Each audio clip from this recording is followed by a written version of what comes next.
Hello students, this is Monica, PGT in Computer Science from Sri GK Jain High Secondary School. Today I am going to teach for 11th Standard Computer Science Chapter 11 Functions. And this video is a continuation of my previous videos. In those videos I already explained you about what are functions and need for the functions and types of functions as well. And I explained you also about standard input-output functions and what are the character functions you have and with the string functions. Now today we will discuss about the mathematical functions.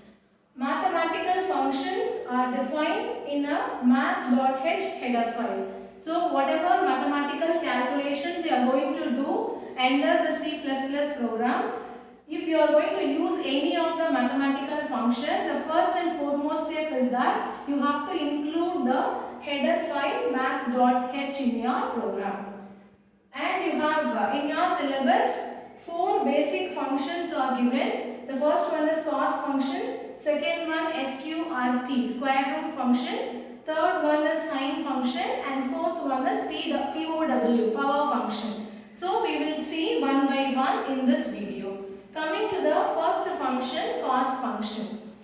This too is already you have studied in your mathematics trigonometry chapter, the cos and sine function.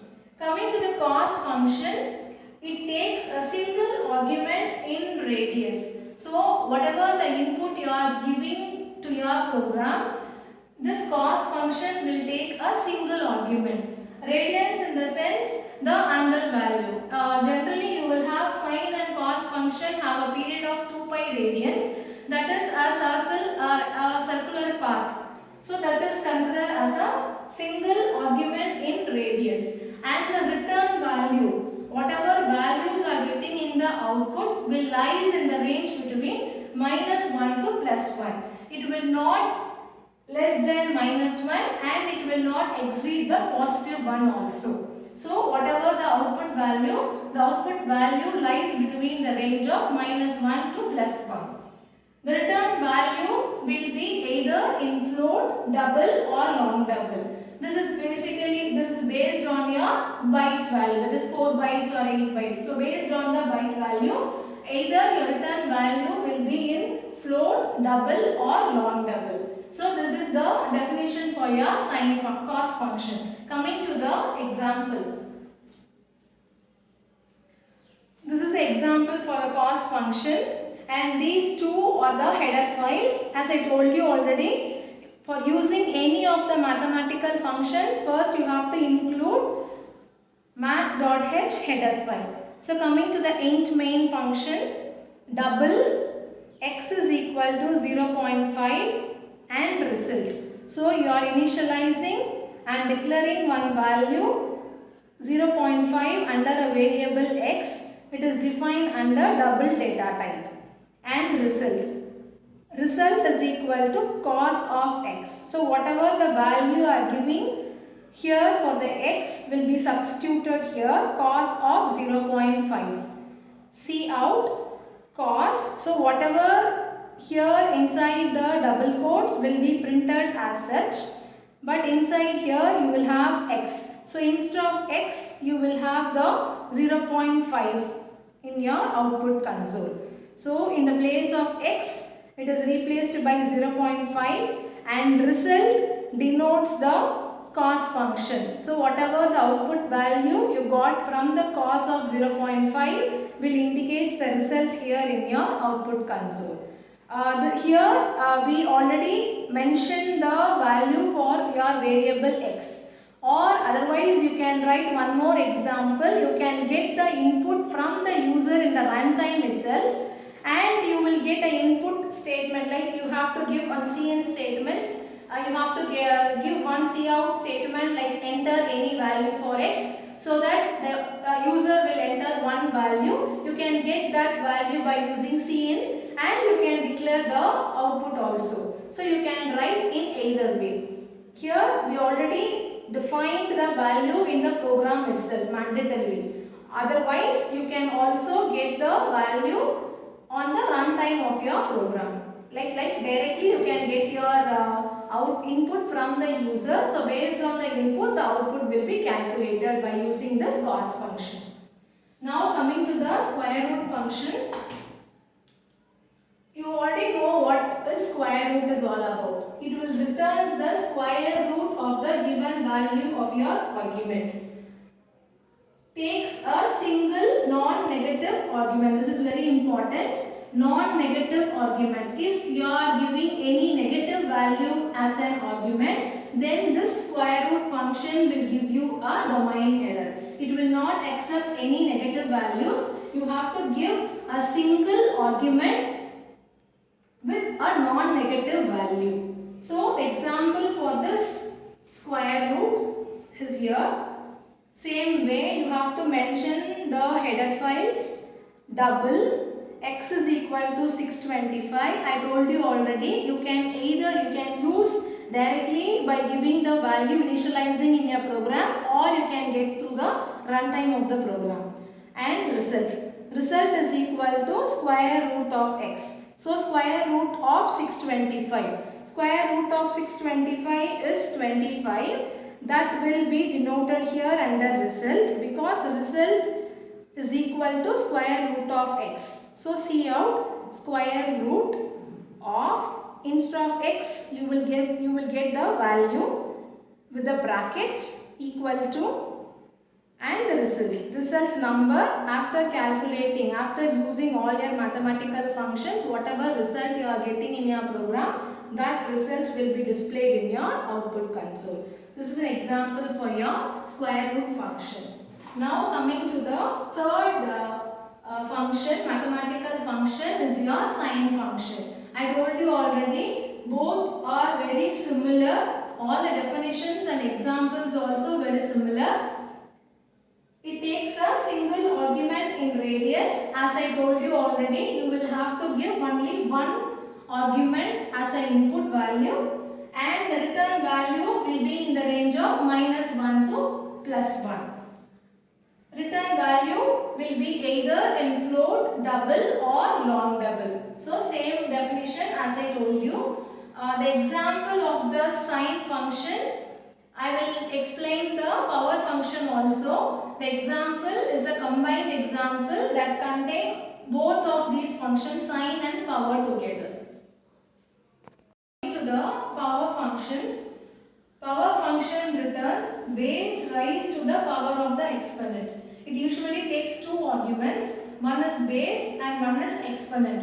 Base is nothing but base value, and exponent is exponent of the base. So for example, if you are taking base as 5 and exponent as 4, that is 5 power 4. So this calculation tells you that you have to multiply 5 4 times. That is 5 into 5 into 5 into 5. It is not like 5 into 4. So you are using this power function, base raised to the power of the exponent. So 5 power 4 is 5 in 5 4 times multiplication. And one more important point to be notified, that if any of your arguments, whatever you are passing to this power function is long double, then the return type is also promoted to long double. Otherwise, the return type will be in double. Coming to the example, as I told you already, this example is a combined example of both the functions, power function and sine function. I will explain this first and tell you, if you want to write separate program example as you write it for your cos and square root, you can also split this example separately for power function and separately for sine function also. Now coming to the header files, I told you, you have to include all the header files, iostream and math.h. Coming to the main function, the first part explains you with the power function, and the second part explains you with the sine function. Double, base, comma, exponent, comma, result. So base, you can also initialize the base and exponent value here also. Base equal to 5, exponent equal to 4, comma, result. You can write it in that way also, or you can write You can initialize in the next step also. Everything is same. So base value is 5 and exponent value is 4. So I told you the example, 5 power 4. Result is equal to power of POW, power of base comma exponent. So base is 5 comma exponent is 4. See out power brackets. So instead of this base place, you will get the 5 value and this exponent symbol. Exponent place, you will get the 4 value. So the output is like POW of 5 power 4 is equal to the result. So whatever result you are calculating by using this power function will be assigned to this result variable, and that will be indicated here by using the result 625. That is 5 into 5 into 5 into 5. That is 625.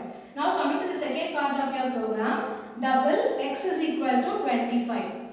Result equal to sign of x. This x denotes the value 25 because you already declared initialize the value for the x.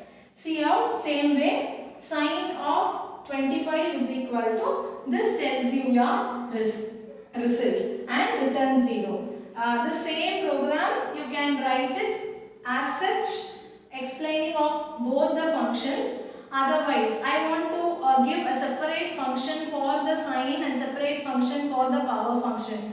If you want to write it that way, means you have to split your program here. Int main with this functions, with this statements and the return 0 will give you the example for your power function. And same way with all your header files, int main, and this part will gives you the example for your sign function. So that's all about your 4 functions whatever we discussed today: sine, cos, square root and power function. So all will come under your mathematical functions. Instead of using all your mathematical functions, the first step is you have to include the header file math.h in your C++ program as your header file. Hope students you understood today's class of mathematical functions, and this comes under chapter 11 functions. And for more educational videos, you can subscribe our school YouTube channel GK Jain Schools, and you really understood and like my video, you can encourage me with the like option also. Thank you students. See you in my next video.